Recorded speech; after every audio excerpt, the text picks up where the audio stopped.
কিরে প্রান্ত, কালকে তো আমরা কুয়াকাটা যাবো, তুই যাবি নাকি?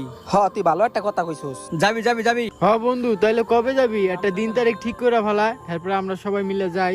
ও তো কইলো কালকে যাইবো, তোরা কি কস এখন কি করবি? তাইলে সবাই মিলে ঘুরতে যাই গে। প্রান্ত, একটু এদিকে আসো তো, কথা আছে, তাড়াতাড়ি আসো।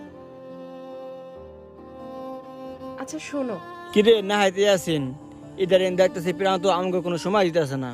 একটা মাইয়া পাইয়া হয়তো আমাকে পুরা ভুলে গেছে গা, বুঝলাম না। হ্যাঁ বন্ধু, তুই ঠিকই কইছিস। প্রান্ত নাই এখন আর আমাকে লগে সময় দেয় না। একটা মেয়ে পাইয়া এখন ওই খালি ওই মেয়ের লগে আড্ডা দেয়, আমাকে লগে সময় দেয় না। ঠিকই কইছিস বন্ধু, ও আগে আমাকে লগে আড্ডা দিত, এখন আর দেয় না। মাইয়া পাইয়া ও আমাকে এখন কিছু বললে। আচ্ছা ঠিক আছে, তাহলে আমি বাসায় চলে যাই, কালকে আবার দেখা করব। ওই যাইতেছে এখন আবার মাইয়া তুই আমাকে লগে আইছে যোগ দিতে। হ আইছে। এ বন্ধু কি অবস্থা তগো?